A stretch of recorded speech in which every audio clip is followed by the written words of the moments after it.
नमस्कार, मैं हूं दिनेश कुमार और आज हमारे साथ पायलट जयेश कुमावत हैं जो कि कल ही अपने घर आए हैं। कई महीनों की ट्रेनिंग का है या इनकी ज्वाइनिंग है वो भी हो चुकी है। फिलहाल ये पायलट है और से जैसलमेर में और उसके बाद इनके घर पर स्वागत कार्यक्रम हुआ और समाज और अन्य लोगों ने भी जोरदार उत्साह से स्वागत किया। इसके लिए एक मैं इनको एक शायरी भी इनके लिए कहना चाहूंगा। आसमान मेरा घर है, बादल मेरे साथी, पंखों की धुन में मैं मंडराता निरंतर। पायलट हूं मैं, उड़न मेरी पहचान, छूता आसमान हर पल नया संसार। सबसे पहले तो आपको बहुत बहुत बधाई।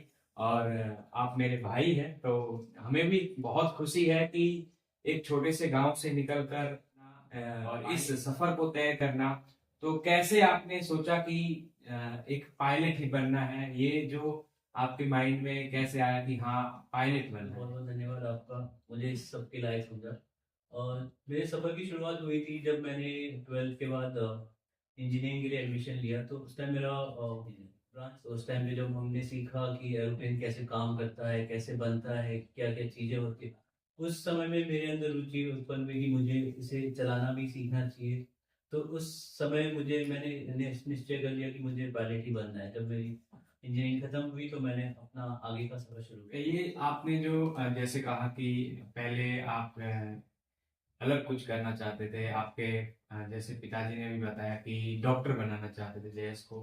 तो फिर फादर तो डॉक्टर बनाना चाहते थे, आप कुछ और सीखना चाहते थे और बन गए कुछ और। मतलब ये सफर कैसे तय हुआ है यहाँ से वहाँ कोई भी काम सीखने के लिए, करने के लिए सबसे पहले तो रुचि होनी चाहिए। उस समय मुझे इतना वो नहीं था, डॉक्टर बनने की इच्छा नहीं थी, या यूँ कहो कि हालात ऐसे थे नहीं कि डॉक्टर बन जाए या कैसे। और उसके बाद जब मैंने सोचा, उस समय मेरी रुचि एरोप्लेन्स में, एविएशन इंडस्ट्री में बहुत थी, तो उस समय मैंने ये इंजीनियरिंग शुरू की। उस टाइम उम्र बहुत छोटी होती है, 18-19 साल। हम ज़्यादा अपनी ज़िंदगी के निश्चय ले नहीं पाते। तो उस टाइम जब मैंने पढ़ाई मेरी शुरू हुई और ख़त्म होने तक 4 साल में, तब मुझे एहसास हुआ कि मुझे आगे ज़िंदगी में क्या करना है। तो तब मैंने फैसला किया। आपने अब तक ज्वाइनिंग भी कर ली है, इसके लिए भी बधाई। अब तक आपने कितने घंटे जो है एक प्लेन को उड़ाया है? एक लगातार का है, निरंतर का है, या फिर सारे ऑल जितने भी घंटे हैं, कितने घंटे आपने उड़ान भरी है? तकरीबन सारे टाइप के एयरक्राफ्ट को गिन के मेरे लगभग 400 घंटे हो गए। 400 घंटे। किन किन प्रकार के विमान हैं जो हवाई जहाज है वो अब तक आपने उड़ाए हैं? जैसे पैसेंजर हो गए, पर्सनल हो गए, चार जेट भी होते हैं, तो किन प्रकार के हवाई जहाज है वो आपने सबसे उड़ाए? पहली शुरुआत तो ट्रेनर एयरक्राफ्ट से हुई है, सिंगल इंजन एयरक्राफ्ट से। तो उस पे तकरीबन मैंने 185 आवर्स फ्लाई किया। उसके बाद होता है मल्टी इंजन एयरक्राफ्ट, जैसे रिक्वायरमेंट होती है लाइसेंस की। और मल्टी इंजन एयरक्राफ्ट मैंने चलाया है 15 घंटे। और उसके बाद आता है पैसेंजर प्लेन, जिसकी मैंने टाइप रेटिंग की थी विदेश से, एयरबस A320। और उस एयरक्राफ्ट पे तकरीबन 200 घंटे। जैसे विदेश का आपने नाम लिया तो ये भी लोगों के मन में रहता है कि पायलट बनने के लिए भारत में ही हम पायलट बन सकते हैं या इसके लिए बाहर अदर कंट्री विदेश में भी हमें जाना पड़ कमर्शियल सकता पायलट लाइसेंस के लिए तो फ्लाइंग क्लब्स इंडिया में भी बहुत मौजूद है, और विदेश में भी है, अपनी अपनी इच्छा अनुसार जा सकते हैं। और रही बात टाइप रेटिंग की, पहले भारत में टाइप रेटिंग की सुविधा नहीं थी, तो हमें बाहर जाना पड़ता था टाइप रेटिंग कर, जो भी एयरक्राफ्ट, बोइंग हो गया, एयरक्राफ्ट हो गया।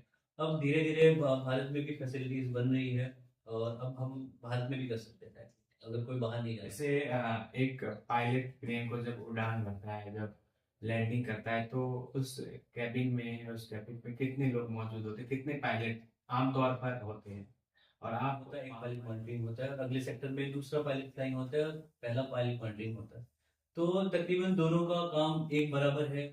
एक अकेला बंदा एयरक्राफ्ट रिव्यू के साथ, दोनों के टीम वर्क के साथ एयरक्राफ्ट उड़ाया जाता है, टेक ऑफ लैंडिंग, और कोई भी अन्य अच्छा, मतलब एक पायलट कभी भी प्लेन कभी नहीं नहीं उड़ा उड़ा सकता, ना ही लैंड करवा सकता, ना ही उड़ान भर सकता है।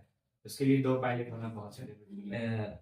आगे अगर हम पूछना चाहें तो बचपन से ही आपके क्या शौक रहे हैं, क्या रुचि रही है? जैसे कोई चाहता है कि मैं क्रिकेटर बनूं, उसी से और रुक रहा है। बचपन से तो शौक बहुत ही कम रहे हैं। थोड़ा बहुत खेल कूद में रुचि रही है, टेबल टेनिस वगैरह, जो भी अन्य छोटे मोटे खेल में रुचि रही है, बट ऐसे कोई बड़े बड़ी चीज की सोच थी नहीं कभी कि ये करना चाहिए, शौक कभी पाले नहीं इतनी जिंदगी में। बस जैसे बड़े होते गए छोटी मोटी चीजें अच्छी लगने लग गई, जैसे ड्राइविंग वगैरह हो गई अब।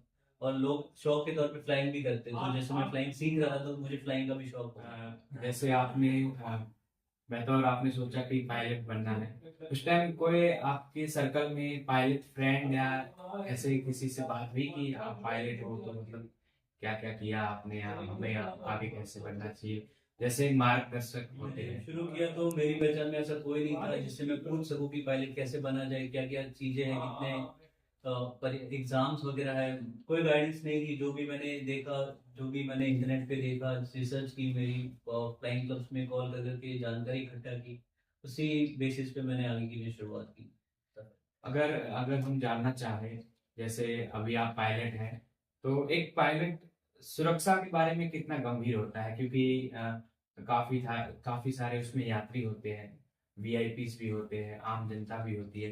तो सुरक्षा को लेकर पायलट कितने गंभीर होते हैं, उड़ान और लैंडिंग के टाइम लेकर, या बीच में भी कहीं कहीं ट्रैफिक भी हो जाता है, तो बतौर ऐसी पायलट, स्थिति पैसेंजर्स की सेफ्टी, हमारी सेफ्टी, एयरक्राफ्ट की सेफ्टी सिर्फ पायलट्स के हाथ में होती है, और सबसे पहली प्रायोरिटी है तो पायलट सेफ्टी होती है। उसके बाद आती है सारी चीजें, जो भी कंपनीज की रिक्वायरमेंट होती है, प्रॉफिट, पैसे, वो सब मायने नहीं रखते। सबसे पहली हमारी जिम्मेदारी है पैसेंजर्स की सेफ्टी और उनकी सुरक्षा। विभिन्न प्रकार के बादलों और उनके उड़ान पर भी कोई प्रभाव होता है पायलट। ज्यादातर हम बादलों को अवॉइड करके फ्लाई करते हैं, क्योंकि जब हम बादलों में एंटर करते हैं तो वहाँ पे बहुत टर्बुलेंस होता है, जिसकी वजह से पैसेंजर्स की सुरक्षा पे बात आ सकती है। इसलिए हम ज्यादातर बादलों के साइड से जाते हैं, ऊपर नीचे से जाते जब आपने कहा फैमिली में बात की कि मुझे पायलट बनना है, तो फैमिली वालों का क्या रिएक्शन था कि एकदम जहाज को उड़ाना, जिसमें बैठने के भी सपने होते हैं,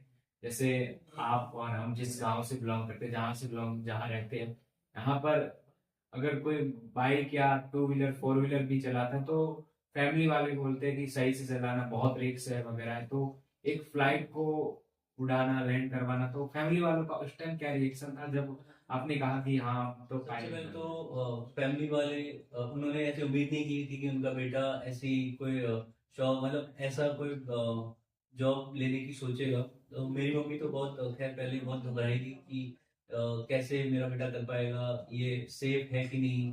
बट मैंने उनको आश्वासन दिलाया कि मैं ये करूंगा, और मैं बहुत अच्छे तरीके से करूंगा विद सेफ्टी, और कोई लापरवाही नहीं करूंगा मेरे काम में, जिससे मुझे या किसी और को एक पायलट आपातकालीन स्थिति में, यानी कि इंजन में कोई मिस्टेक या ऐसे हाइड्रोलिक हाइड्रोलिक सिस्टम फेल होना या ऐसा होता तो नहीं है, पर लोग जो है सोचते हैं कि अगर हम प्लेन में बैठते हैं तो बाई चांस ऐसा हो जाए कि प्लेन एकदम से कुछ हो जाए, हम गिर जाए वगैरह।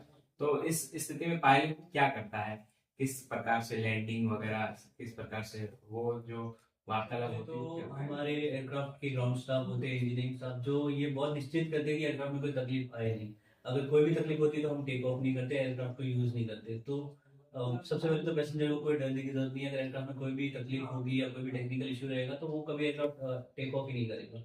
और रही बात इन फ्लाइट, अगर ऐसी कोई आपातकालीन स्थिति आती है तो हमारी कंपनीज ने एसओपीज दे रखी है, स्टैंडर्ड ऑपरेटिंग प्रोसीजर, जिसमें हमें चीजें लिखी हुई रहती है जो हमें याद करके रखते हैं कि हमें इस स्थिति में हम ये काम करेंगे। और एयरक्राफ्ट बहुत ही हाईटेक होता है और उसमें सब ऑटोमेटेड होता है, उसमें सारी चीजें आ जाती है कि इसमें क्या तकलीफ है, हमें आगे क्या करना चाहिए। हम इस कंप्यूटर का उपयोग करके और अपने नॉलेज का उपयोग करके एयरक्राफ्ट को सही सलामत लैंड कर एयर ट्रैफिक भी होता है, सकते हैं। जी बिल्कुल। वो कैसे होता है, उसका पालन कैसे करना पड़ता है एक पायलट को, अगर कहीं एयर ट्रैफिक है तो पायलट को क्या करना पड़ता है उस एज स्थिति अ में? पायलट हम एयरपोर्ट पे हो, कहीं पे टैक्सी करनी हो, टैक्सी करके रनवे तक जाते हैं, फिर रनवे से टेक ऑफ करते हैं, क्रूज में होते हैं। तो हमें आजू बाजू की चीजें इतनी दिखती नहीं है।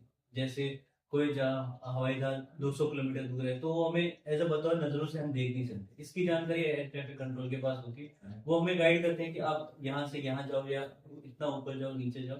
वो हिसाब से वो मैनेज करता है, वो एयर ट्रैफिक का काम है जो हमें दूरी बनाए रखता है दो एयरक्राफ्ट के बीच में, ताकि कोई ऐसी आपातकालीन स्थिति ना है जिनमें उनके दोनों के मार्ग आपस में क्रॉस हो।